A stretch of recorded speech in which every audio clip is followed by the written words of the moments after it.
السلام علیکم ورحمۃ اللہ وبرکاتہ۔ اعوذ باللہ من الشیطان الرجیم، بسم اللہ الرحمن الرحیم۔ اللہم وفقنا لما تحب وترضى واجعل عاقبۃ امورنا خیرا ولا تکلنا الی انفسنا طرفۃ عین ابدا۔ رب ادخلنی مدخل صدق واخرجنی مخرج صدق واجعل لی من لدنک سلطانا نصیرا۔ اللہ تبارک و تعالیٰ کی بارگاہ میں شکر ادا کرتے ہیں کہ دیگر سعادتوں، توفیقات اور نعمات کے ساتھ ساتھ خصوصی طور پر یہ سعادت و توفیق ہمارے شامل حال فرمائی ہے کہ اس علمی مرکز میں اور اہل علم کی مجلس میں، جہاں پر اساتید، علماء، معلمین اور دانشور اور اسی طرح طلاب و طالبات تشریف فرما ہیں، آپ کی زیارت کی توفیق نصیب ہوئی ہے، اور ہمیں یہ بھی سعادت حاصل ہے ان ایام میں کہ ہمارے ہمراہ بہت ہی معظم، مکرم شخصیات، جانی پہچانی شخصیات پاکستان کی بلکہ دنیا بھر میں اور عالم اسلام نے، بالخصوص امیر محترم و معظم جناب سراج الحق صاحب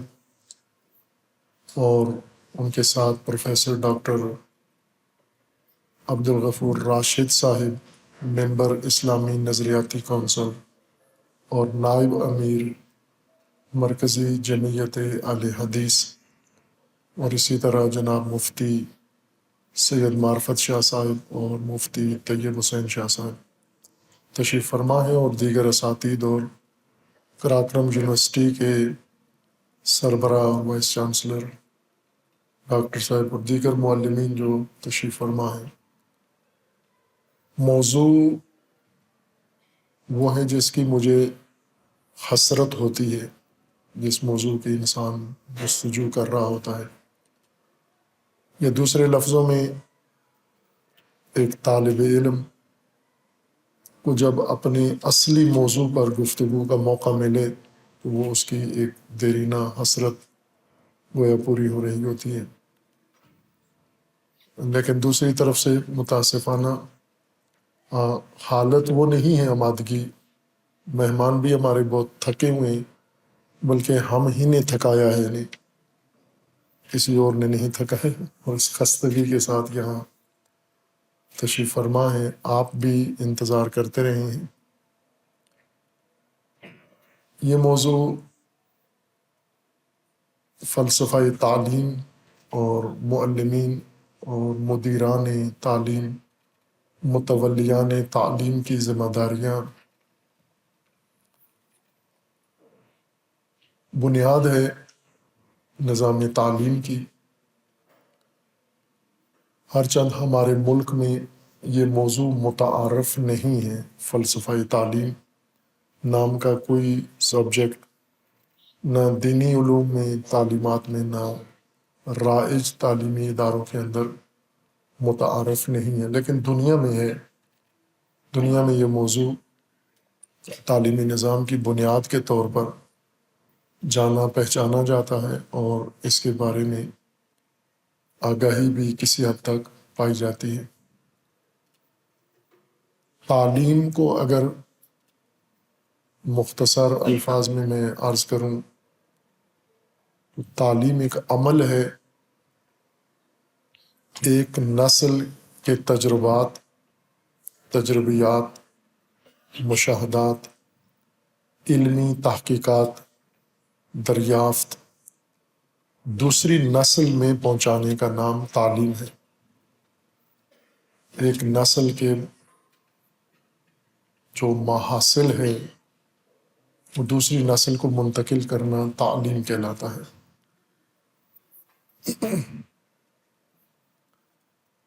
اور اس کے ساتھ پھر مہارتیں بھی تعلیم کا حصہ بن جاتی ہیں، جن روشوں کے ساتھ، جن مہارتوں کے ساتھ اور جن طریقوں کے ساتھ، جن مناہج کے ساتھ اور جن میتھڈز کے ساتھ یہ تجربہ ایک نسل کا دوسری نسل تک پہنچایا جاتا ہے، وہ بھی تعلیم کا، نظام تعلیم کا بنیادی حصہ اور رکن ہوتا ہے۔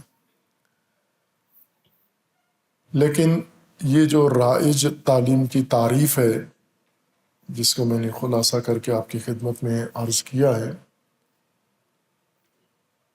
اس کے مزید اس کو وضاحت کی ضرورت ہے اور اس کو کچھ قیود اور شرائط کی ضرورت ہے، جیسا کہ علماء تعلیم شناسی یا علماء علم شناسی نے اس کی شرائط اور قیود بیان کی ہیں۔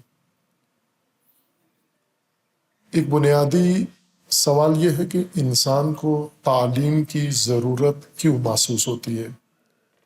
تعلیم کا محتاج انسان کیوں ہے؟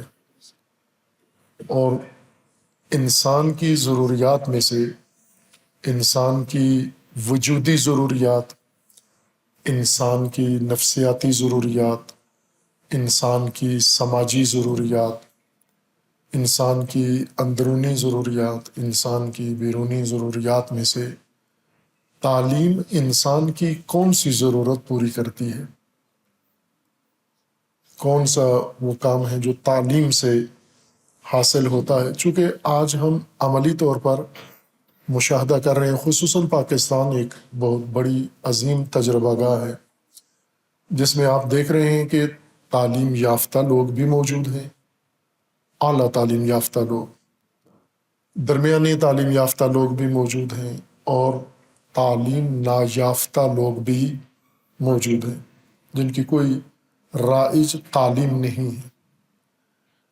اب ہم یہ سوچیں، ویسے تو کہا جاتا ہے کہ پاکستان کی اکثریت ناخواندہ ہے، تعلیم یافتہ نہیں ہے، اگر ہوں بھی تو اعلیٰ تعلیم یافتہ تو یقیناً اکثریت اعلیٰ تعلیم یافتہ نہیں ہے، بہت کم تعداد۔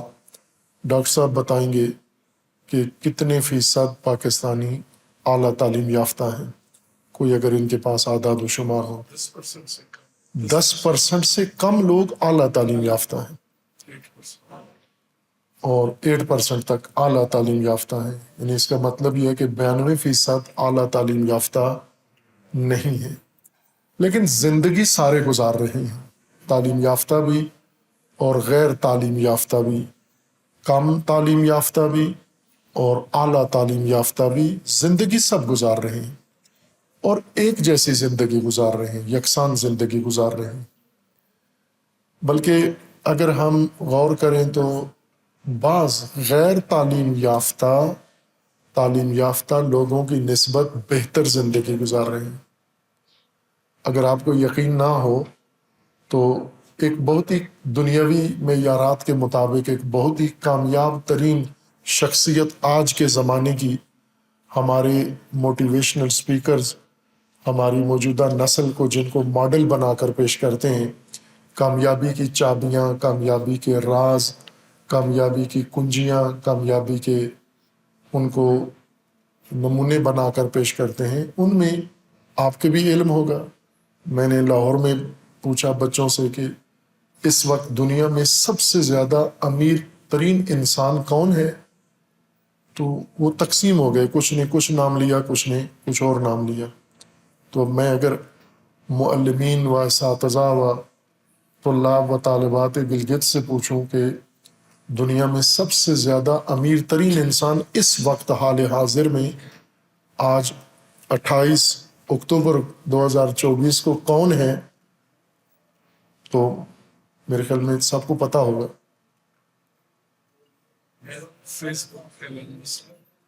ایلن ماسک،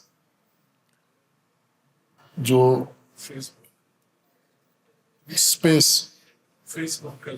نہیں وہ زکربرگ ہے، وہ اور ہے، ہاں، اسپیس ایکس کا اور ایکس کا اور بہت ساری ٹیسلا اور بہت ساری کمپنیوں کا مالک۔ اس نے چند دن پہلے کالج میں تقریر کی، ٹرمپ کا، جو بائیڈن کا نہیں، ٹرمپ کا، ڈونلڈ ٹرمپ کا یہ سپورٹر ہے۔ اور روزانہ $10 لاکھ تقسیم کر رہا ہے لوگوں کے اندر کہ جو بائیڈن کو ووٹ دو. یہ خبریں ہیں جو آپ نے پڑھی ہیں، میں نے بھی پڑھی ہیں. اور اس نے کالج میں تقریر کی، الیکشن کمپین، اور اس میں اس نے ایک نقطہ بیان کیا جو میں نے اپنے بعض اور گفتگو میں بھی اشارہ کیا. بعض اوقات آدمی کسی ایسی جگہ سے ایسی بات سن لیتا ہے جو توقع نہیں ہوتی، یہ ان باتوں میں سے ہے. تو اس نے یہ کہا کالج کے اسٹوڈنٹس کو کہ کامیاب بننے کے لیے، زندگی میں کامیاب ہونے کے لیے، یہ راستہ جو آپ نے اختیار کیا ہے یہ قطعاً کامیابی کا راستہ نہیں ہے. آپ یہ غالباً 18 اکتوبر کے اخبار میں نیٹ سے نکال کے دیکھ سکتے ہیں. غالباً 18 اکتوبر کا بیان ہے اس کا، آج 28 ہے، 10 دن پہلے کی بات ہے. ایک طالب علم کی حیثیت سے ایسی باتیں نظر سے گزریں تو انسان کو اپنی طرف متوجہ کرتی ہیں. انہوں نے کالج کے اسٹوڈنٹس کو کہا کہ اگر زندگی میں کامیاب انسان بننا ہے تو یہ راستہ جو تم نے اختیار کیا ہے یہ نہیں ہے راستہ، بلکہ انہوں نے کہا کہ سرے سے یہ تعلیم جو تم حاصل کر رہے ہو اس کا کامیابی میں، انسان کی کامیابی میں ذرا برابر کوئی حصہ نہیں ہے. پھر اس نے ان اسٹوڈنٹس کو بتایا کہ آپ کو جو تعلیم دی جا رہی ہے کامیابی کی چابیاں، اس تعلیم کے بعد آپ فارغ التحصیل ہو گے کالج یونیورسٹی سے، پھر اس کے بعد کوئی ملازمت ڈھونڈو گے اور اس ملازمت سے تمہاری زندگی کے اخراجات قطعاً پورے نہیں ہوں گے. یا پھر تم کوئی کاروبار کرو گے، کاروبار کرنے کے لیے تمہارے پاس پیسہ نہیں ہوگا، ڈگری ہوگی. تم بینک سے قرض لو گے اور بینک کا جو قرض ہے وہ کریڈٹ پر ہوتا ہے، اور اس کے بعد تم ساری عمر بینک کا کریڈٹ اور سود ادا کرتے کرتے ذلت کی زندگی میں چلے جاؤ گے. یہ تعلیم تمہیں مقروض زندگی فراہم کرے گی. اس کے بجائے اس نے کہا کہ اگر کامیاب ہونا ہے تو آپ کسی کامیاب انسان کے ساتھ عملی طور پر اٹیچ ہو جاؤ، اور جو اس نے راستہ طے کیا ہے وہی راستہ تم بھی طے کرو. ایلن ماسک پڑھا لکھا آدمی نہیں، یعنی زیادہ پڑھا لکھا آدمی نہیں ہے، ایوریج پڑھا لکھا آدمی ہے، لیکن ہمارے موجودہ نسل کے ذہنوں کے مطابق اس وقت جب دنیا کا امیر ترین انسان ہے تو ظاہر ہے کامیاب ترین انسان بھی ہے. چونکہ ہمارے معلمین یہی بتاتے ہیں کامیابی کا راز کہ جہاں سے آپ زیادہ سے زیادہ کما سکو، بہتر آسائش والی زندگی گزار سکو، جس کی جستجو میں ہم تعلیم حاصل کرتے ہیں. ہم تعلیم کس لیے حاصل کرتے ہیں؟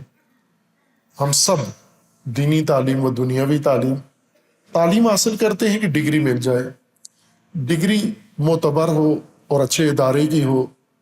اور بلکہ چند دن پہلے میں نے ایک یونیورسٹی میں مذاق کیا تھا، اور آتے ہوئے گاڑی میں امیر صاحب نے اس کے بارے میں وہ صحیح واقعہ جو ان کے سمجھو مد نظر رونما ہوا وہ بھی انہوں نے بتا دیا. میں نے لاہور کی یونیورسٹی میں فلسفہ تعلیم پر گفتگو کرتے ہوئے یہ مثال دی تھی کہ یہ لوگ جو سوشل سائنسز پڑھتے ہیں، آرٹس کے مضامین، لٹریچر پڑھتے ہیں، تاریخ پڑھتے ہیں، پولیٹیکل سائنس پڑھتے ہیں، اردو پڑھتے ہیں، تو میں نے مذاق میں یہ کہا تھا کہ ان کی شادیاں بھی نہیں ہوں گی، ان کو کوئی رشتہ نہیں دے گا. تو امیر صاحب نے راستے میں مجھے گاڑی میں قصہ سنایا کہ ایک لڑکا تھا جو پرائیویٹ میڈیکل کالج سے اس نے MBBS کیا ہے، اور لڑکی نے کنگ ایڈورڈ کالج سے، گورنمنٹ کالج سے MBBS کیا ہے. بات بن گئی کہ دونوں ڈاکٹر ہیں. جب دونوں کی ڈگری چیک کی گئی سامنے آئی تو رشتہ ٹوٹ گیا. لڑکی والوں نے انکار کر دیا کہ لڑکا ہمارے اسٹیٹس کا نہیں ہے، ہمارے لیول کا نہیں ہے، چونکہ ہماری لڑکی کنگ ایڈورڈ کی فارغ التحصیل ہے، یہ پرائیویٹ کالج کا ہے، دونوں MBBS، لیکن یہ ہمارے قد کا نہیں، اور ٹوٹ گیا رشتہ وہ. تو میں نے تو کہا تھا جو سوشل سائنسز پڑھتے ہیں ان کا تو ٹوٹے گا بھی نہیں، سرے سے ہوگا ہی نہیں. چونکہ لوگ پوچھیں گے بھی کیا پڑھا ہے، یہ کہے گا سوشل سائنسز، ہسٹری پڑھی ہے، اسلامیات پڑھی ہے، اردو پڑھی ہے، فلاں پڑھا ہے، تو کہیں گے یہ تو تعلیم ہے ہی نہیں ہے. ہم نے جس طرح امیر صاحب نے فرمایا نا کہ یہ تعلیمی نظام، انہوں نے تو اس کے بانی کا نام بھی بتا دیا کہ کس نے پاکستان میں یہ تعلیمی نظام جو آج کل ہم پڑھا رہے ہیں خود بھی اور اپنے بچوں کو بھی، لیکن اس کے بانی نے جو بنایا اور جو جس ٹریک پر ہمیں چڑھا دیا گیا ہے، جس کو تعلیم ہماری بنیاد اور کامیابی، اور ہم لگے ہوئے ہیں اس کے اوپر، اور ایلن ماسک کے بقول کے پڑھ لکھ کے پھر بینک سے قرضہ لے کے باقی عمر قرضہ اتارنے میں لگا دیتے ہیں سارے۔ اب ذرا پاکستان میں اتنا شادی کا مسئلہ نہیں ہو جاتی ہے، ان پڑھوں کی ہو جاتی ہے تو آرٹس پڑھے ہوں کہ بھی ہو جائے گی انشاءاللہ، نا امید نہ ہو آپ اس بارے میں، امید سے بچے بھی ہو گئے بارے میں، کامیاب تجربہ موجود ہے ہمارے۔ میرے ساتھ خود پیش آیا یہ واقعہ، میں جب دینی طالب علم بنا، میٹرک کا میں نے امتحان دیا، نتیجے سے پہلے 1979 میں میں نے میٹرک کا امتحان دیا، رزلٹ نکلنے سے پہلے میں دینی مدرسے میں آ گیا، اور دینی مدرسے میں جب آیا تو میری عمر پوری 15 سال یا کچھ کم تھی، 15 سال سے، داڑھی نہیں تھی میری، اور دینی مدرسے کے اندر 3-4 سال میں نے جب گزارے تو آہستہ آہستہ جیسے 18 سالہ جوان کی مسیں نکلنا شروع ہوتی ہیں، بال تو وہ نکلنے شروع ہوئے، تو داڑھی تھی، ظاہر میں دینی طالب علم تھا، میں نے کاٹی نہیں، شیو نہیں کی، تو ایک بہت ہماری خاتون، رشتہ دار خاتون تھی، اللہ انہیں جنت نصیب کرے، فوت ہو گئی، تو مجھے دیکھا انہوں نے اس طرح مسیں نکلی ہوئی اور بڑی ہوئی، تو مجھے پوچھتی ہیں کہ داڑھی رکھنے کا ارادہ ہے یا کاٹو گے؟ تو میں نے کہا نہیں، یہ تو رکھنی ہے، واجب ہے، لازمی ہے یہ۔ تو کہنے لگی پھر مطمئن ہو جا کہ تجھے کسی نے لڑکی نہیں دینی۔ یہ دھمکی تھی اس کی، اور چونکہ اس وقت میرا کوئی ذہن ہی نہیں تھا شادی کی طرف، تو میں نے اس دھمکی کو زیادہ سنجیدہ نہیں لیا، نہیں دینی تو نہ دے، میں کون سا کسی کے پیچھے گیا ہوں جو مانگ رہا ہوں، نہیں دیتے تو نہ دے، لیکن میں نے یہ کام کرنا ہے۔ تو یہ ہے ہمارے ملک کے اندر۔ کہنا میں یہ چاہ رہا ہوں کہ ایک ٹریک ہے، ایک پٹڑی ہے جس کے اوپر ہمیں چڑھا دیا گیا ہے کہ یہ تعلیم ہے آپ کی، یہ حاصل کرو گے آپ تعلیم یافتہ کہلاؤ گے، اور یہ آپ کی تعلیمی ایک زندگی کا معیار بن جائے گا، اور اس کے اوپر آپ نے آگے بڑھنا ہے۔ لیکن ہم غور کریں کہ یہ تعلیم ہماری کون سی ضرورت پوری کر رہی ہے؟ یہ تعلیم ہم حاصل کرتے ہیں، ڈگری لیتے ہیں ملازمت حاصل کرنے کے لیے، تو ان پڑھ بھی تو ہم سے زیادہ کما رہا ہے، جو دکاندار ہے، جو تاجر ہے، جو ٹرانسپورٹ کا کام کرتا ہے، جو سی پیک پہ ٹرک چلاتا ہے، جس کا سٹاک وہ ہے، گودام ہے، جس کے، اور وہ زیادہ پڑھے لکھے لوگ تو نہیں ہیں، لیکن ان کے پاس لاکھوں روپیہ ہے، جو اعلیٰ تعلیم یافتہ ہیں ان کی تنخواہ کتنی ہے؟ زیادہ سے زیادہ بہت زیادہ ہو 1 لاکھ روپیہ ہوگی، اور وہ 10 لاکھ روزانہ کما لیتا ہے۔ ہماری کون سی ضرورت تعلیم پوری کر رہی ہے؟ وہ ضرورت جو غیر تعلیم یافتہ بھی تعلیم کے بغیر ضرورت پوری کر رہا ہے، یعنی معاش، تعلیم معاش کے لیے ہے۔ یہ بھی علامہ اقبال نے ہماری رہنمائی کی آنکھیں کھولی ہیں، نہیں کھلی ہماری آنکھیں، انہوں نے فرمایا، کھول دی ہیں کہ عصر حاضر ملک الموت ہے تیرا، جس نے قبض کی روح تیری دے کے تجھے فکر معاش، فکر معاش ہدف، اصلی گول اور یہ مقصد زندگی بنا کر تیرے سامنے رکھا، اور تجھے اس تعلیم کے پیچھے لگا دیا، تو روح تو تیری یہی قبض کر لی اس نے، اس عصر حاضر اور نظام نے تیری روح قبض کر لی، فکر معاش دے کر تجھے تو ہلاک کر دیا ہے اس نے۔ اب تو یہ فکر نہ کر کے ایک زندہ انسان کی طرح تیرے اندر شعور بھی آئے گا یا باقی تقاضے میں۔ تعلیم کے لیے ہمیں بنیادی نقطہ یہی سوچنا ہے، سمجھنا ہے۔ آپ اپنے ذہن سے سوچیں کہ تعلیم بنیادی طور پر انسان کی کیا ضرورت پوری کرتی ہے۔ اگر ہم کہیں معاش، روزگار، درآمد، انکم، تو وہ تو بغیر تعلیم کے بھی بہتر لوگ حاصل کر رہے ہیں۔ اور سب سے بڑا روزگار والا اور معاش کمانے والا ایلن ماسک، اس نے تو مور بھی لگا دیے اس پر کہ یہاں سے تم کامیاب نہیں ہو سکتے کبھی۔ ایلن ماسک، اس نے کہا کالج کا فارغ التحصیل یا یونیورسٹی والا کبھی ایلن ماسک پیدا نہیں کر سکتا،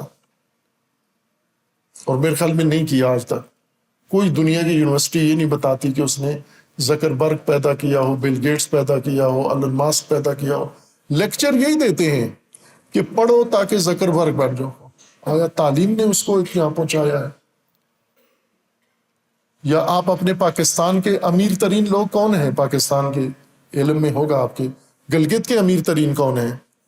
اگر راز کی بات نہیں ہے تو بتا دیں۔ ان پڑھ زیادہ امیر ہیں، ایسا ہی ہے نا؟ تو کامیاب لوگ تو وہ ہیں تعلیم کے بغیر جو کر رہے ہیں۔ تعلیم یافتہ الیکشن میں کھڑا ہو جائے، ووٹ کوئی نہیں دیتا اس کو۔ بس اڈے پہ چلا جائے، ٹکٹ کوئی نہیں دیتا اس کو۔ سبزی کی دکان پہ چلا جائے، صحیح آلو کوئی نہیں دیتا اس کو۔ اور کسی جگہ تقاضا کرنے جائے کوئی، پورا پوچھتا ہی نہیں ہے اس کو۔ تو کامیاب لوگ تو وہ سمجھے جاتے ہیں۔ تعلیم آیا غیر ضروری ہے؟ تعلیم انسان کی ضرورت نہیں، بہت بنیادی ضرورت ہے تعلیم۔ کامیاب ترین انسان ایلن ماسک کے بقول کامیاب انسان، اس کی منطق میں، اس کی ڈکشنری میں، جس کے پاس پیسے زیادہ ہیں، اس کی بھی بنیادی ضرورت تعلیم ہے۔ جس نے تعلیم حاصل کر لی ہے اس کی بھی بنیادی ضرورت تعلیم ہے۔ جس نے نہیں حاصل کی اس کی بھی بنیادی ضرورت تعلیم ہے۔ عورت کی بھی، مرد کی بھی، جو انسان ہے، انسانی قسوت اور انسانی لباس میں ہے، اس کی بنیادی ضرورت تعلیم ہے۔ اور تعلیم نے یہ نہیں ضرورتیں پوری کرنی جو ہم تعلیم سے توقع رکھ رہے ہیں کہ تعلیم آئے گی تو میری زندگی بہتر ہو جائے گی، مجھے معاش ملے گی۔ یہ بغیر تعلیم کے بھی مل جاتی ہیں یہ چیزیں۔ تعلیم آپ کی انسانی ضرورت ہے، معیشتی ضرورت نہیں ہے، اقتصادی ضرورت نہیں ہے، سماجی ضرورت نہیں ہے۔ تعلیم آپ کی انسانی ضرورت ہے۔ تعلیم کے بغیر انسان نہیں ہے۔ تعلیم کے بغیر انسان، قرآن کریم کی زبان میں بتاؤں، تعلیم کے بغیر انسان سفاک ہے اور فاسد اور مفسد ہے۔ تعلیم کے بغیر سفاک اور مفسد۔ اللہ تبارک و تعالیٰ نے جب انسان کی خلقت کا ارادہ کیا اور ملائکہ کو بتایا انی جاعل وَإِذْ قَالَ رَبُّكَ لِلْمَلَائِكَةِ انی جاعل فی الارض خلیفہ۔ یہ آیت سب کو یاد ہے، جنہیں قرآن پڑھنا آتا ہے اور جنہیں نہیں آتا۔ یہ آیت اتنی پڑھی گئی ہے کہ سب کو یاد ہے، انی جاعل فی الارض خلیفہ، میں زمین پر خلیفہ بنا رہا ہوں۔ تو ملائکہ نے سن کر کیا کہا؟ قالوا اتجعل فیہا من یسفک الدماء ویفسد فیہا ویسفک الدماء۔ یہ کیا پیدا کرنے جا رہے ہیں آپ؟ جو زمین پہ فساد کرے گا اور جو زمین میں خون بہائے گا، سفک دماء کرے گا۔ سفک خون بہانا، سفاک زیادہ خون بہانے والا۔ تو یہ تو بہت زیادہ زمین پہ خون بہائے گا اور یہ فساد کرے گا زمین پر، جسے آپ خلیفہ بنانے جا رہے ہیں۔ خوب، یہ ملائکہ نے سوال اٹھایا۔ اللہ تبارک و تعالیٰ نے ملائکہ کو نہیں کہا کہ آپ غلط کہہ رہے ہو، یہ بھی نہیں فرمایا کہ آپ صحیح کہہ رہے ہو، بلکہ کیا فرمایا؟ انی اعلم ما لا تعلمون۔ بیچ میں ایک اور بات ہے جو مجھے پتا ہے تمہیں نہیں پتا۔ جتنا تمہیں پتا ہے، تم نے جو تجزیہ کیا یہ غلط نہیں ہے، کہ یہ خلیفہ جو میں بنانے جا رہا ہوں، جس کو انسان کو، یہ سفاک ہوگا، انتہائی سفاک، اور بہت بڑا مفسد ہوگا زمین پر، زمین کو فساد سے بھر دے گا۔ یہ آپ نے تجزیہ کیا، یہ ہوگا، ایسا ہو سکتا ہے۔ لیکن ایک نقطہ مجھے معلوم ہے، تمہیں معلوم نہیں ہے۔ پھر اب ملائکہ پر وہ بات واضح کی اللہ تبارک و تعالیٰ نے۔ اس کے بعد اگلی آیہ کریمہ کیا ہے؟ وَعَلَّمَ آدَمَ الْأَسْمَاءَ كُلَّهَا۔ اللہ تبارک و تعالیٰ نے آدم کو تمام اسماء، سارے حقائق کی تعلیم دے دی، علم دے دیا، تعلیم دی آدم، تعلیم دے کر آدم کو پھر آدم سے کہا کہ ملائکہ سے کہا کہ آپ بتاؤ یہ حقائق کیا ہیں؟ ملائکہ نے کہا کہ ہمیں علم نہیں ہے، ہمیں جو آپ نے سکھایا ہے اس کے آگے اس سے زیادہ ہمیں علم نہیں ہے۔ پھر آدم کو کہا کہ آپ بتائیے جو علم ہم نے آپ کو دیا ہے حقائق، ان ملائکہ کو انبئہم باسماء ہؤلاء، آپ ان کو اسماء، سارے یہ سارے جو حقائق ہم نے تعلیم دی ہے آپ بتا دیں۔ آدم نے وہ تعلیم جو لی تھی اللہ سے وہ ملائکہ کو سنا دی، بتا دیا کہ یہ مجھے حقیقت کا علم اللہ نے دیا ہے۔ پھر اس کے بعد ملائکہ نے کیا کہا؟ سبحانک لا علم لنا الا ما علمتنا، پاک ہے تو، ہمیں علم نہیں ہے، جو تجھے علم ہے وہ ہمیں نہیں ہے۔ اور جب ملائکہ کو آدم نے نبا دے دی، آگاہ کر دیا اس تعلیم سے، تو پھر اس کے بعد اتفاق کیا رونما ہوا وہ بھی آپ جانتے ہیں، قرآن اگلی آیت قرآن کریم کی، وَإِذْ قُلْنَا لِلْمَلَائِكَةِ اسْجُدُوا لِآدَمَ فَسَجَدُوا إِلَّا إِبْلِيسَ، پھر ہم نے ملائکہ کو کہا کہ اب سجدہ کرو آدم کو، اور سب نے فسجدوا، سب نے سجدہ کیا۔ یہ سجدہ نہیں تھا، یہ نماز والا عبادی سجدہ، پیشانی زمین پہ ٹیکنے والا سجدہ نہیں تھا، یہ اصطلاح میں خاص فقہ میں سجدہ اس کو کہتے ہیں، لغت میں سجدہ یہ نہیں ہے، سجدہ تسلیم ہونا۔ تو ملائکہ تسلیم ہو گئے، کس کے سامنے؟ جس کی خبر خلقت کی سن کر کہہ رہے تھے کہ یہ تو سفاک ہے اور یہ مفسد ہے بہت بڑا، اسے پیدا کیوں کر رہے ہو؟ زمین خراب کر دے گا ساری۔ اور جس پر اعتراض تھا کہ یہ سفاک ہے اور مفسد ہے، اب اس کے آگے جھک گئے ہیں، تسلیم ہو گئے ہیں۔ یہی راز ہے، تعلیم یہی کام کرتی ہے۔ تعلیم اگر نہ ہو انسان کے اندر، انسان واقعاً سفاک ہے، اور تعلیم اگر نہ ہو تو انسان مفسد ہے، سفاک بھی ہے اور مفسد بھی ہے۔ اور تعلیم اگر آ جائے تو انسان مسجود ہے، کائنات کا اور ملائکہ کا اور تمام عالم کی ان قوتوں کا مسجود ہے انسان۔ تعلیم یہاں پر آ کر اپنا کردار ادا کرتی ہے۔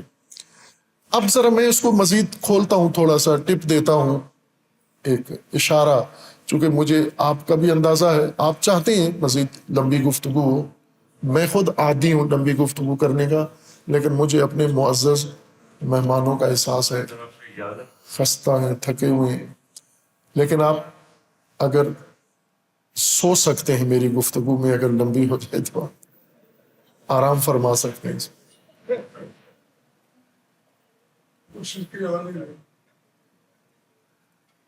میں اس مطلب کو تھوڑا سا اور کھولتا ہوں کہ تعلیم کیا کام کرتی ہے۔ خوب، اب جس کو ہم تعلیم کہتے ہیں، جو تعلیم ہم دے رہے ہیں اور لے رہے ہیں، اب ایک اور تھوڑا سا جائزہ سروے دنیا کا لے لیتے ہیں۔ اس وقت دنیا میں سفاکیت اپنی انتہا پر ہے، فساد اور سفاکیت دونوں زمین پر۔ آپ دیکھیں کہ فساد زیادہ ہے یا صلاح زیادہ ہے؟ فساد زیادہ ہے۔ آپ گلگت کو ہی دیکھ لیں، پیمانہ بنا لیں کہ فساد کرنے والے زیادہ ہیں یا اصلاح کرنے والے زیادہ ہیں؟ ڈر کے بولتے ہیں آپ۔ اگر اصلاح کرنے والے زیادہ ہیں بتائیں ہمیں، تاکہ ہمیں باہر لوگوں کو بتائیں جا کر کے گلگت میں اکثریت اصلاح کرنے والے ہیں۔ اور پوری دنیا میں سفاک زیادہ ہیں یا مہذب لوگ زیادہ ہیں؟ سفاک زیادہ ہیں، تو یہ انسان ہے نا سارے۔ اب یہ بتائیں کہ یہ فسادی اور سفاک دونوں، یہ ان پڑھ ہیں یا پڑھے لکھے ہیں؟ یہ سب تعلیم یافتہ ہیں۔ اس وقت فلسطین میں، غزہ میں، لبنان میں، خان یونس میں، رفح میں، بیروت میں، وادی بقاع میں، جتنی سفاکیت ہو رہی ہے، کتنی ہو رہی ہے، سب جانتے ہیں آپ۔ یہ کون کر رہا ہے؟ ان پڑھ لوگ کر رہے ہیں، تعلیم یافتہ۔ اور فساد اپنے ملک کا دیکھ لیں، سیاسی فساد، اقتصادی فساد، یہ جتنا کام سارا فساد کا ہو رہا ہے، کون کر رہا ہے؟ پڑھے لکھے لوگ کر رہے ہیں۔ بلکہ ایک ماہر تعلیم ہمارے پاس آئے تو انہوں نے آ کر دو تعلیمی نظام جو پاکستان میں رائج ہیں ان میں موازنہ میرے سامنے کیا۔ میں نے پورا حوصلے سے سنا۔ ایک میٹرک سسٹم ہے اور ایک او لیول۔ تو انہوں نے میٹرک سسٹم کے نقائص اور او لیول کے فضائل پڑھے۔ کافی گھنٹہ لگا کے انہوں نے بتایا کہ او لیول میں بچے کی شخصیت بنتی ہے، او لیول میں بچے کے اندر تجزیہ کرنے کی صلاحیت پیدا ہوتی ہے، او لیول میں انسان کو آبزرو کرنے کا طریقہ سکھاتے ہیں، او لیول میں معاملہ فہمی سکھاتے ہیں، او لیول میں سولوشن سکھاتے ہیں، میٹرک سسٹم میں پرابلم سکھاتے ہیں، او لیول میں سولوشن سکھاتے ہیں۔ تو پورا میں سن کے میں نے انہیں کہا کہ اب مجھے یہ بتاؤ کہ یہ ہمارے بیوروکریٹس کریٹس جو ملک کے ہیں یہ او لیول میں پڑھے ہیں یا میٹرک میں؟ وہ کہتے ہیں سارے او لیول میں پڑھے ہیں۔ تو میں نے کہا یہ عدالتوں کے ججز ہمارے اوپر سے نیچے تک یہ او لیول کے فارغ التحصیل ہے یا میٹرک سسٹم کے؟ وہ کہنے لگے او لیول کے۔ تو میں نے کہا یہ جرنیل ہمارے یہ او لیول کے فارغ التحصیل ہے یا میٹرک کے؟ تو کہا او لیول کے۔ تو میں نے کہا یہ جو پارلیمنٹ میں بیٹھے ہوئے ہیں پڑھے لکھے، پارلیمنٹ میں ان پڑھ بھی ہیں، جو پڑھے لکھے ہیں یہ او لیول کے ہیں یا چونکہ بڑے بڑے خاندانوں کے؟ تو کہا او لیول کے۔ تو میں نے کہا اب مجھے بتاؤ ملک خراب کس نے کیا ہے؟ انہوں نے کیا خراب کیا نا یہ۔ تو اگر یہ او لیول والے سولوشن ہے تو یہ ملک کا کیوں سولوشن نہیں نکالتے؟ یہ اگر او لیول میں انسان کو سولوشن بتایا جاتا ہے، میٹرک والوں کو سولوشن نہیں بتایا جاتا۔ اب امیر صاحب میٹرک سسٹم میں پڑھے ہیں، پروفیسر صاحب میٹرک سسٹم میں پڑھے ہیں، ڈاکٹر صاحب میٹرک سسٹم میں پڑھے ہیں، او لیول والے سولوشن نکال لیتے ہیں۔ اور یہ سولوشن نکالا ہے تم نے پاکستان کا کہ آخر میں آئی ایم ایف سے قرضہ لے کے تنخواہیں دو اور ملک چلاؤ، یہ او لیول کا سولوشن ہے۔ یہ تعلیم یافتہ طبقہ ہے جنہوں نے اتنا فساد زمین پہ پھیلا دیا ہے، جبکہ تعلیم قرآن کے مطابق تعلیم سے سفاکیت اور فساد ختم ہوتا ہے۔ اب وہ نقطہ جو میں بس مختصر الفاظ میں وضاحت کروں گا وہ یہ ہے کہ اللہ تبارک و تعالیٰ نے انسان کو انسان بنا کر زمین پر نہیں بھیجا۔ یہ بہت تکرار کرنے کی ضرورت ہے، چونکہ ہمارے ذہن سن سن کے جو روایتی چیزیں، معمول کی چیزیں سن سن کے پکے ہوئے ہیں، اور جس ذہن میں کوئی چیز پکی ہوئی ہو تو وہ اس سے ہٹ کر کوئی بات نفسیاتی طور پہ جاتی نہیں ہے انسان کے اس سسٹم میں۔ جیسے موبائل میں آگے کوئی آپ نے فلٹر لگایا ہوا ہو تو فلٹر سے آگے کوئی چیز نہیں جگاتی۔ مثلا آپ نے ایک نمبر، ابھی امیر صاحب نے کہا کہ انہوں نے فلٹر لگائے ہوئے ہیں کہ اسماعیل حنیہ کا نام، شہید یاسین کا نام اور سید حسن نصر اللہ کا نام، یحییٰ سنوار کا نام جو آئے گا تو وہ خود ہی آٹومیٹک ڈیلیٹ ہو جائے گی۔ ان کی تقریریں انہوں نے ساری ختم کر دی، ہمارے چینل سارے بند کر دیے۔ کل یہ آپ کی گلگت کانفرنس ڈالی ہم نے، چینل کے اوپر چینل ہی سارا اڑا دیا انہوں نے، ختم کر کہ یہ کانفرنس کیوں ڈالی ہے اس کے اندر فلٹر لگائے ہوئے ہیں۔ یہ فلٹر جو آئی ٹی ٹیکنالوجی کے اندر دریافت ہوئے ہیں یہ انسان کے ذہن میں آٹومیٹک لگے ہوئے ہیں۔ ہم میں سے ہر ایک کے ذہن میں آٹومیٹک فلٹر لگا ہوا ہے۔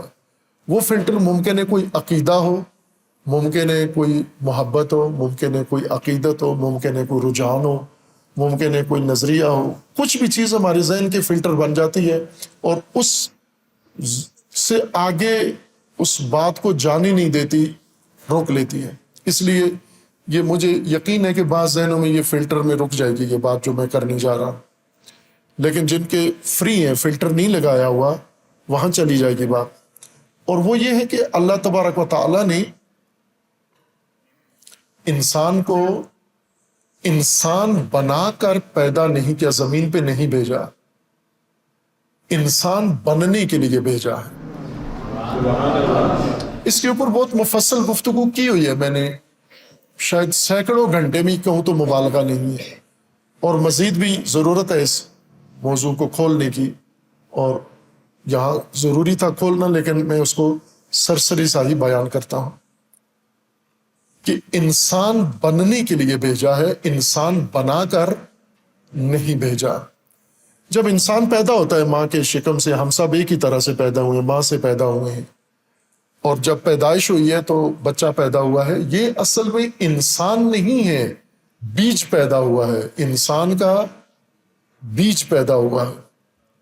بیج کو آپ اپنی زبان میں کیا کہتے ہیں انگلش میں؟ سیڈز۔ یہ سیڈ پیدا ہوا ہے، انسانیت کا سیڈ ہے یہ انسان نہیں ہے۔ اور بیج کو جب کاشت کیا جاتا ہے زمین میں مناسب جگہ پر، پھر اس سے پودا نکلتا ہے۔ خود بیج کے اندر صلاحیت، قابلیت موجود ہوتی ہے، اگر اسے مناسب فضا مل جائے تو اس کے اندر سے پودا اگنا شروع ہو جاتا ہے۔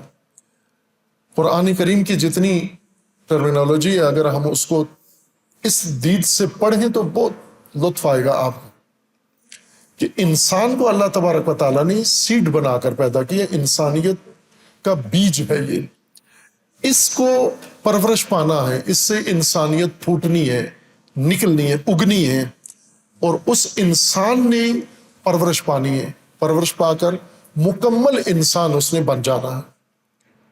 لَقَدْ خَلَقْنَا الْإِنسَانَ فِي أَحْسَنِ تَقْوِيمٍ ثُمَّ رَدَدْنَاهُ أَسْفَلَ سَافِلِينَ۔ ہم اس کو یہ اسفل سافلین، اگر آپ سماجی لحاظ سے دیکھیں اسفل سافلین، تو ہم سمجھیں گے کہ سب سے گھٹیا طبقہ جو جھاڑو دیتا ہے، کہ نالیاں صاف کرتا ہے، یہ اسفل سافلین ہے۔ یا ذات پات والی جگہ پر جائیں، ہندوستان میں اسفل سافلین کون ہیں؟ شودر ہیں، وہ جن کو کیا کہا جاتا ہے وہاں کی، جی جھاڑو دے نجس جن کو کہا جاتا ہے، یہ اسفل سافلین۔ مسلمانوں میں اسفل سافلین کون ہیں؟ اب ہر جگہ الگ الگ طبقات ہیں کہ یہ سب سے گھٹیا لوگ ہیں، لیکن آپ ان سے نہ پوچھیں، نہ ہندوؤں سے پوچھیں، نہ مسلمانوں سے پوچھیں، نہ سماجیات سے پوچھیں کہ اسفل سافلین کیا ہوتا ہے۔ آپ نے جو علم پڑھا ہے اس سے پوچھیں، آپ بایولوجی سے پوچھیں کہ اسفل سافلین کیا ہوتا ہے۔ سب سے نچلا درجہ، آخری درجہ پودے کا یا درخت کا کیا ہوتا ہے، یا حیوان کا، جاندار کا؟ جب اس کو سب سے نیچے آخری نچلا درجہ، وہ یہی بیج ہوتا ہے۔ مثلا انسان جب نیچے جائے، واپس جائے، ریورس انسان جائے تو کیا بن جاتا ہے؟ نطفہ۔ نطفہ سب سے نچلا درجہ ہے، یہاں سے انسانیت پیدا ہونا شروع ہو جاتی ہے۔ نطفے کے اندر سے انسان کا جسم بنتا ہے، اور پھر اس جسم کی آگے پرورش ہوتی ہے اور مکمل تناور انسان بن جاتا ہے۔ یہ جو جسم ہے یہ بھی بیج ہے، جیسے نطفہ بیج ہے، جسم جو ماں سے پیدا ہوا ہے یہ بھی بیج ہے، سیڈ ہے۔ یہ سب سے نچلا انسان کا درجہ ہے، اسفل سافلین۔ یہاں سے اب اس نے دوبارہ رشد کرنی ہے، اس نے پرورش پانی ہے۔ اس پرورش کے لیے جو لفظ استعمال ہوا ہے اس کو ہم نے اردو میں اور معنی دے دیا، اور وہ ہے تزکیہ۔ جیسے انبیاء کرام مبعوث ہوئے ہیں کیا کرنے کے لیے؟ رسول اکرم صلی اللہ علیہ وآلہ وسلم کی سورہ جمعہ تو آپ سارے پڑھتے ہیں انشاءاللہ، پڑھتے ہیں نا جمعہ؟ نماز جمعہ، میری مراد نماز جمعہ، نماز جمعہ پڑھتے ہیں۔ نماز جمعہ میں سورہ جمعہ پڑھی جاتی ہے تو وہ آیات ابتدائی سب کو حفظ ہو جاتی ہیں۔ هو الذی بعث فی الأمیین رسولا منہم یتلو علیہم آیاتہ ویزکیہم ویعلمہم الکتاب والحکمہ وإن کانوا من قبل لفی ضلال مبین۔ تین کام ہیں کہ اللہ نے رسول مبعوث فرمایا امیین کے اندر، انہوں نے تین کام کرنے ہیں: تلاوت آیات، تزکیہ، یزکیہم ویعلمہم الکتاب والحکمہ۔ آپ سارے ترجمے شیعہ سنی سارے مسالک کے ترجمے دیکھیں تو تزکیہ کا مطلب کیا ہوتا ہے؟ تطہیر، پاک کرنا۔ تزکیہ کا مطلب یہ ہے پاک کرنا، جبکہ عربی زبان میں پاک کرنا نہیں ہے معنی اس کا۔ ترجموں میں، قرآن کے ترجمے میں تزکیہ کا معنی پاک کرنا ہے، لیکن لغت عرب میں، چونکہ عربی کی کتاب ہے قرآن، لغت عرب میں تزکیہ کا مطلب پاک کرنا نہیں ہے۔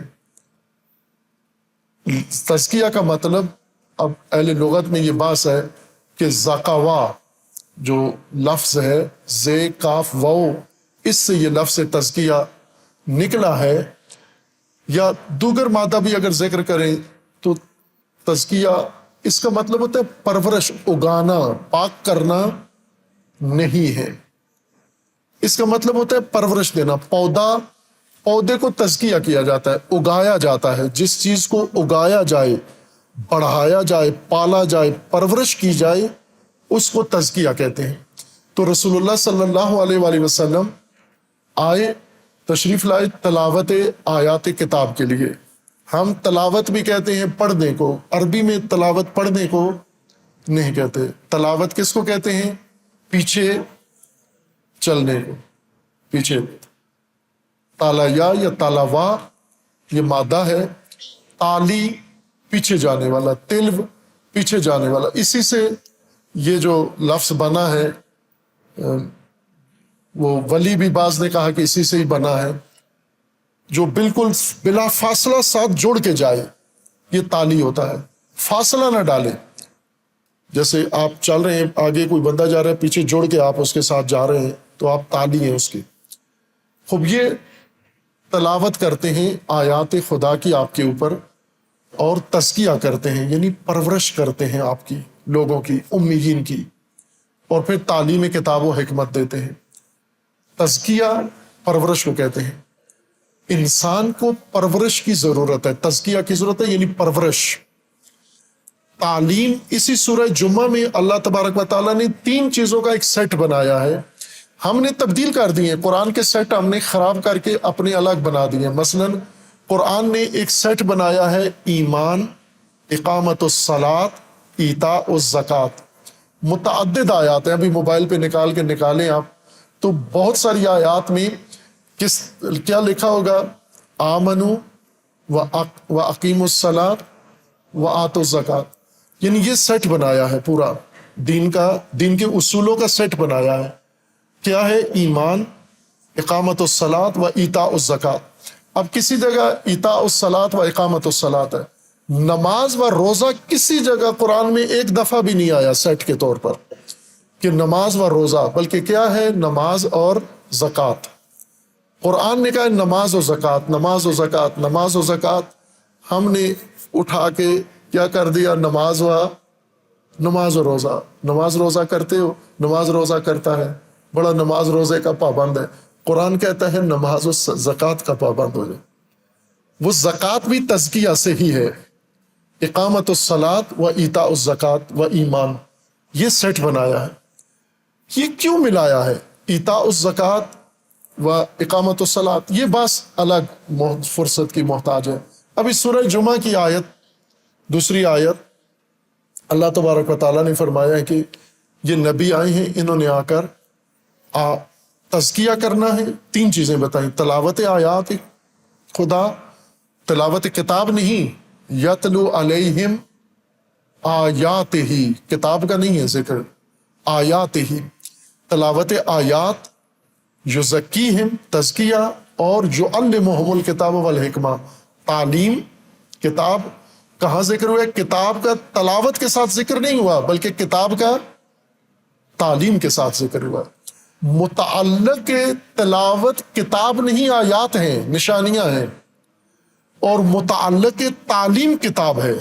کتاب و حکمت تعلیم سے تعلق رکھتی ہیں، اور آیات تلاوت سے تعلق رکھتی ہیں۔ ان دونوں کے بیچ میں تزکیہ ہے، اور تزکیہ کا معنی میں نے عرض کیا کہ پرورش ہے۔ خوب، یہ تعلیم اور تزکیہ جوڑ کے رکھا کہ پرورش اور تعلیم، یہ دونوں ان کا ربط ہے، ان کا آپس میں ایک تکوینی ربط ہے، ان کا آپس میں ایک اصولی تعلق ہے تعلیم اور تزکیہ کا، پرورش کا۔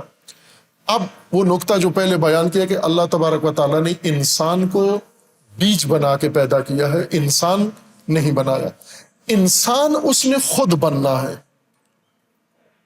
اللہ نے کیا فرمایا؟ میں نے کیا بنایا؟ لقد خلقنا الانسان، میں نے انسان کو خلقت دی ہے۔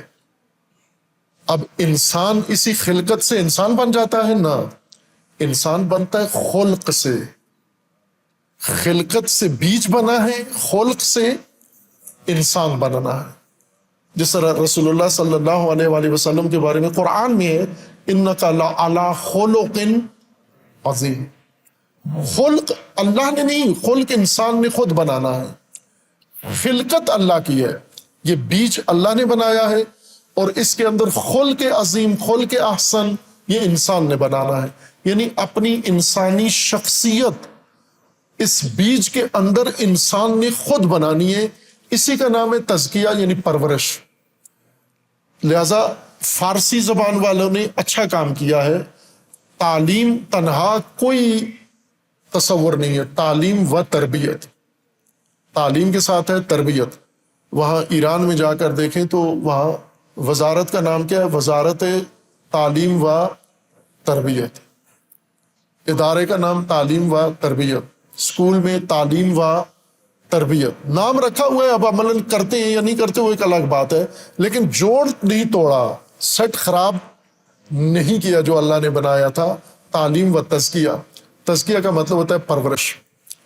اب چونکہ اللہ تبارک و تعالیٰ نے انسان کو بیج انسانیت کا بنایا ہے، انسان اس نے خود بننا ہے، اب تعلیم کا یہاں کردار نظر آ جاتا ہے انسان میں، کہ انسانیت کا بیج جس کے اندر انسانیت نے پرورش پانی ہے، تزکیہ ہونا ہے، پرورش پانی ہے، یہ پرورش اصل ہدف ہے تعلیم کا، یہ اصل مقصد ہے تعلیم کا۔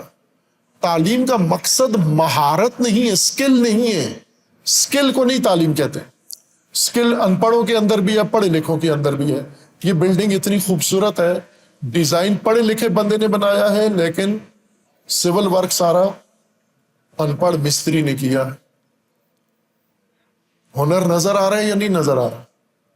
آ رہا ہے نا نظر۔ یہ ٹائلیں یہ مستری نے لگائی ہیں، کتنا پڑھا ہوا تھا؟ شاید پہلی کلاس بھی نہیں پڑھا ہوا تھا، لیکن ٹائل بڑی خوبصورت لگائی ہے۔ سکل ہے، یہ سکل ہے۔ علم سے انسان میں سکلز نہیں، علم سے انسان میں انسانیت پیدا ہوتی ہے۔ خوب یہی سے پتہ چل جاتا ہے کہ علم سے مراد قرآن کی اور خالق انسان کی مراد علم سے وہ چیز ہے جو انسان کے اندر انسانیت پیدا کرے، جو انسان کی انسانی شخصیت کی پرورش میں کوئی کردار ادا کرے، جس سے انسان کی انسانی شخصیت بنتی ہو، انسان بنتا ہو۔ سکلز کو ہم کہہ رہے ہیں کہ یہ نہیں ہے، یہ علوم کا حصہ نہیں ہے۔ سکلز کی تاریخ علم سے پرانی ہے زیادہ۔ ابھی بھی آپ کو مختلف جگہوں پر، آج ہم ایک 400 سالہ پرانی مسجد دیکھ کے آئے ہیں مہمانوں کے ہمراہ، عزیزوں کے ہمراہ۔ خوب ظاہر ہے وہ مسجد بڑی قدیمی اور ابھی تک قائم ہے۔ بارشیں آئیں، طوفان آئے، زلزلے آئے، اس کو کچھ بھی نہیں ہوا۔ ابھی وہ علم، وہ ثقافتی میراث، ورثہ قرار دیا گیا اس کو۔ تاج محل آپ دیکھیں، یہ ایک شاہکار ہے، سکلڈ لوگوں نے یہ کام کیا ہے۔ اور آپ کے ادھر گلگت میں دیکھیں، بہت سارا سکلڈ لوگوں نے یہ کام کیا ہے۔ یہ شاہراہ قراقرم کس نے بنائی ہے؟ علماء نے، اہل علم نے بنائی ہے، اہل مہارت نے بنائی ہے، جن کے اندر سکل تھی، جن کے اندر سکل تھی۔ آج بھی ہم کوشش کرتے رہے۔ ایک شاہراہ قراقرم میں شہادت پانے والے ایک میرے بھائی، سگے بڑے بھائی میرے، شاہراہ قراقرم میں صوبیدار تھے، وہ شہید ہوئے۔ ہم ان کا سراغ ڈھونڈ رہے ہیں کہ مل جائے کہیں تختی ان کے نام کی یا کسی جگہ ریکارڈ۔ چند عزیزوں کو کہا ہے کہ اگر آپ کو کوئی ڈیٹا نکالو، سراغ ملے۔ میری بچپن کی حسرت تھی، میں بہت چھوٹا تھا، وہ یہ حادثہ ہوا، اور میں نے پہلا سفر گلگت کا صرف ان کی یادگار تختی ڈھونڈنے کا کیا تھا جو نہیں ملی۔ ابھی بھی ایک دو دفعہ آیا ہوں تو اس جستجو میں ہوں کہ کہیں مل جائے گا۔ وہ فوجی تھے، فوجیوں نے بنائی ہے، فوجی زیادہ پڑھے لکھے سپاہیوں نے یہ ساری شاہراہ قراقرم بنائی ہے، سکل لوگوں نے بنائی ہے۔ سکل پڑھے لکھے میں بھی ہو سکتی ہے، ان پڑھ میں بھی ہو سکتی ہے، لیکن علم وہ چیز ہے جو انسان کو شعور دے، انسان کو آگاہی دے، اور انسان کی انسانیت میں پرورش میں انسان کو مدد دے۔ یہ کردار ہے علم کا۔ پس جنہیں ہم علوم کہتے ہیں یہ مہارتیں ہیں، اور علوم شاید ہم اپنے آپ کو جو پڑھے لکھے ہیں ان پڑھوں میں شمار ہوں، امیین میں، چونکہ علم ہوتا ہے جو انسان کی شخصیت بنانے میں، انسانی شخصیت بنانے میں مدد دے انسان۔ ہم پڑھ لکھ کے ڈگری لے گئے لیکن انسانیت تو لوائیں اپنی، کتنی انسانیت ہے ہمارے اندر۔ غزہ نے بتا دیا کتنے انسان زمین پہ رہتے ہیں، کتنے جانور رہتے ہیں، کتنے درندے رہتے ہیں، کتنی گائے بھینس اور بھیڑ بکریاں رہتی ہیں، بھیڑیے کتنے ہیں اور بھیڑیں کتنی ہیں۔ جو قتل عام کر رہے ہیں یہ بھیڑیے ہیں، جو خاموش بیٹھے ہیں یہ بھیڑیں ہیں۔ بھیڑیے بھی پڑھے لکھے ہیں اور بھیڑیں بھی پڑھی لکھی ہیں۔ انسان کتنے ہیں جن کے اندر انسانیت کا احساس اور درد موجود ہے، درد انسانیت کا موجود ہے۔ یہ پرورش سے پیدا ہوتا ہے، یہ علم سے پیدا ہوتا ہے۔ مہارت سے تو درد پیدا نہیں ہوتا انسان کے اندر، مہارت سے انسان کے اندر مکر پیدا ہوتا ہے، مہارت سے انسان کے اندر، یہ مہارتیں والے کتنے مکر کرتے ہیں، کتنے غلط کام کرتے ہیں۔ لیکن جس کے اندر علم ہوگا، بصیرت اور نور، علم کی تعریف امام جعفر صادق علیہ الصلوۃ والسلام نے کی ہے، جو تمام علمی کتابوں میں، شیعہ سنی تمام وہ علماء جنہوں نے تعریف اصطلاحات پہ کتابیں لکھی ہیں، جیسے کشاف و اصطلاحات العلوم لکھی گئی ہے، اور بہت ساری اور کتابیں ہیں۔ میر شریف جرجانی بڑے ماہر اہل سنت کے جید عالم تھے جنہوں نے اصطلاحات علوم کی تشریح کی ہے، اور اسی طرح بہت سارے اور۔ ان لوگوں نے جتنی تعریف علم کی ہے وہ ساری امام جعفر صادق علیہ السلام سے منقول ہے۔ علم کیا ہے؟ العلم نور یقذفہ اللہ فی قلب من یشاء۔ علم وہ نور ہے اللہ جس کے دل میں چاہتا ہے ڈال دیتا ہے۔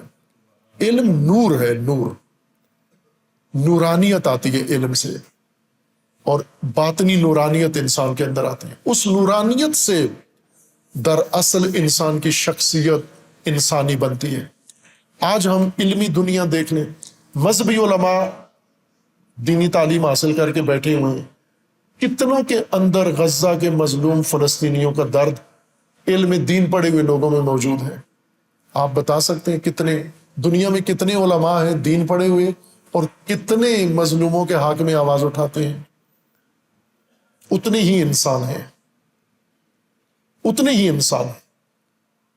قرآن کریم نے بہت سارے لوگوں کو، انسانوں کو، جن کی چمڑی، جن کا جسہ، جن کے اعضاء و جوارے انسان والے ہیں، انہیں انسان نہیں کہا۔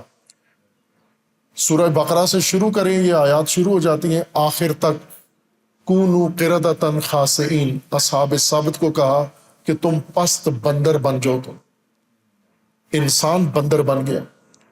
انسانوں کے بارے میں سورہ جمعہ میں کہا کہ مثل الذین حملوا التوراۃ ثم لم یحملوها کمثل الحمار یحمل اسفارا۔ گدھے ہیں یہ جن کو تورات دی ہے لیکن تورات پڑھتے نہیں، سمجھتے نہیں، اس کا عمل نہیں کرتے، یہ کیا ہیں؟ گدھے ہیں، کمثل الحمار، گدھوں کی طرح ہے۔ اور پھر قرآن کریم نے اور مثال دی ایک اور انسان کی، اور عالم دین کی مثال دی۔ وہ کون سی مثال ہے؟ ان تحمل علیہ یلہث او تترکہ یلہث۔ یہ کون تھا؟ بلعم باعور، جس کا تاریخ میں اور روایات میں نام آیا ہے، بلعم باعور، یعنی بنی اسرائیل کا سب سے بڑا دانش مند اور دانشور شخص، اور عبادت اور روحانیت میں سب سے بالا، بلکہ بعض تاریخوں میں روایات میں لکھا ہوا ہے کہ ان کے زمانے کے نبی دعا مستجاب کرانے کے لیے اس کے پاس آتے تھے کہ اللہ سے دعا مانگو کہ دعا مستجاب ہو جائے، بارش کی دعا مانگو، رحم کی دعا مانگو۔ اتنا بڑا انسان، لیکن یہ گرا اپنے مقام سے، کتنا پست ہوا، پاگل باولے کتے جیسا ہو گیا۔ مثلہ کمثل الکلب ان تحمل علیہ یلہث او تترکہ یلہث۔ یہ انسانوں کو خدا فرما رہا، اولئک ہم کالانعام، یہ مویشیوں کی طرح ہے، بلکہ مویشیوں سے بھی زیادہ گئے گزرے۔ یہ ساری آیات قرآن، بلکہ ہمارے استاد بزرگوار حفظہ اللہ وہ یہ فرماتے ہیں کہ یہ آیہ کریمہ سورہ تکویر کی وَإِذِ الْوُحُوشُ حُشِرَتْ، قیامت کا منظر، قیامت کے نام ہے کہ جب سورج یوں ہوگا، چاند ایسے ہوگا، زمین ایسے ہو جائے گی، فلاں ایسے ہو جائے گا، وہیں پر ہے وَإِذِ الْوُحُوشُ حُشِرَتْ، جب وحشی وحوش درندے، جنگلی جانور، وحشی جنگلی جانوروں کو کہتے ہیں، جب یہ جنگلی مخلوق محشر میں پیش کی جائے گی، ہانک کے لے جائے گی۔ اور ظاہر ہے کہ محشر جانوروں کا تو نہیں ہونا، حساب کتاب، قیامت، جنت جہنم میں جانوروں نے نہ جنت میں جانا ہے نہ جہنم میں جانا ہے۔ بھینس بھیڑ بکریوں نے کہاں جانا ہے؟ کہیں بھی نہیں جانا، نہ جنت میں نہ جہنم، یہ انسانوں کے لیے ہے۔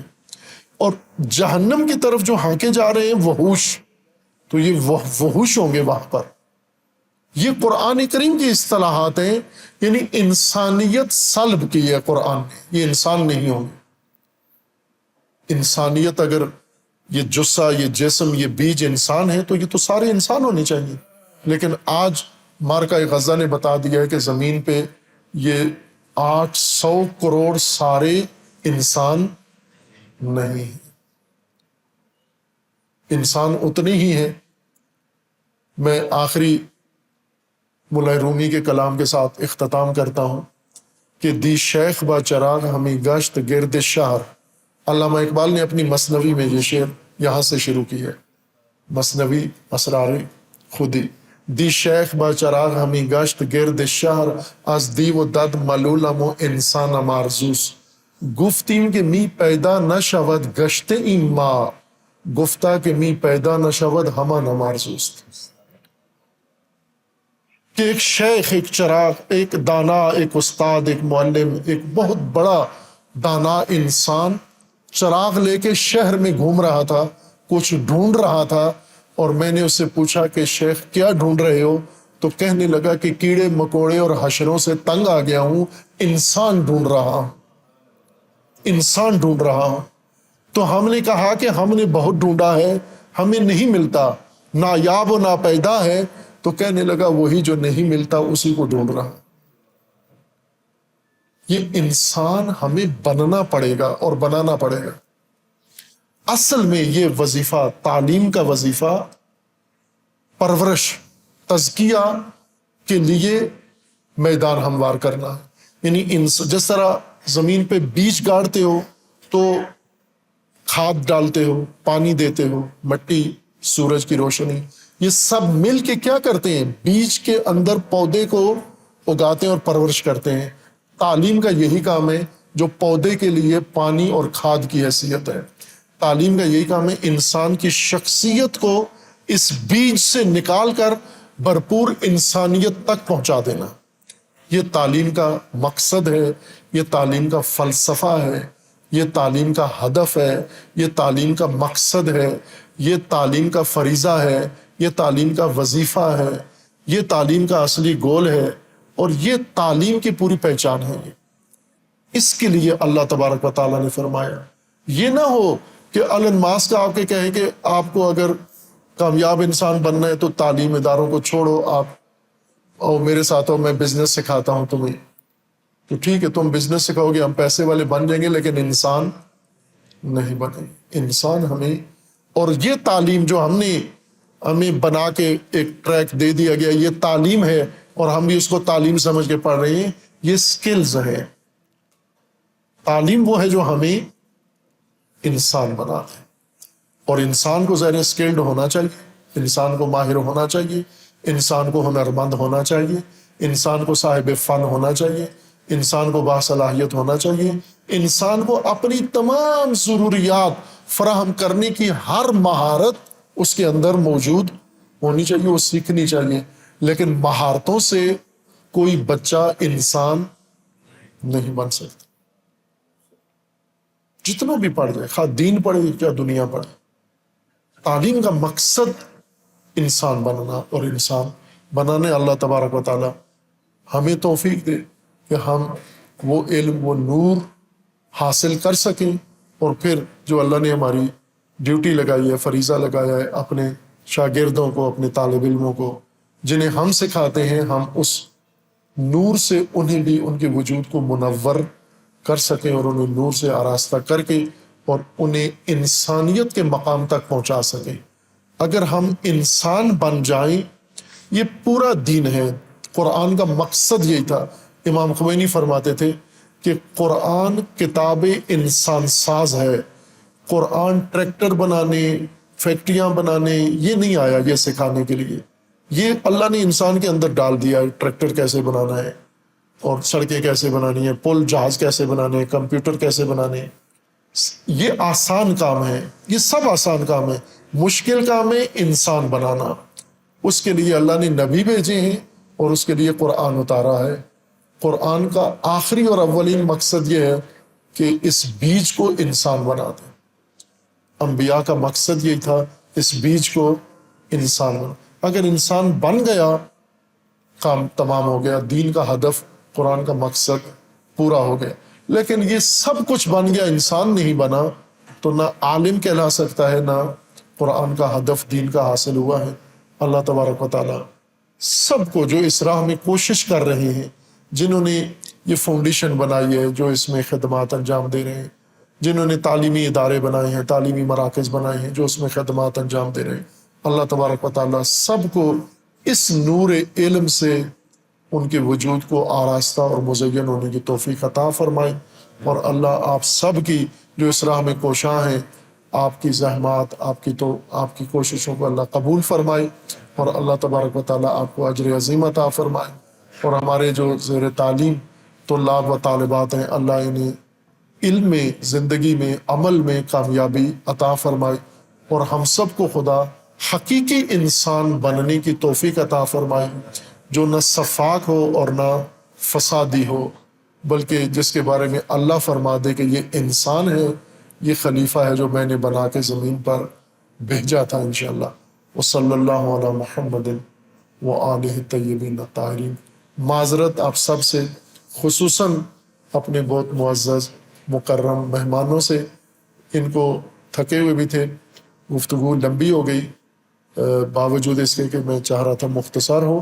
اور دوسرا یہ کہ ان جید بزرگ علماء کے سامنے میں طالب علم کے طور پر جسارت کی ہے، اور یہ مطالب ان طلاب کی خاطر، ان جوانوں کی خاطر بیان کیا۔ اساتذہ معاف فرمائیں گے انشاءاللہ۔ السلام علیکم۔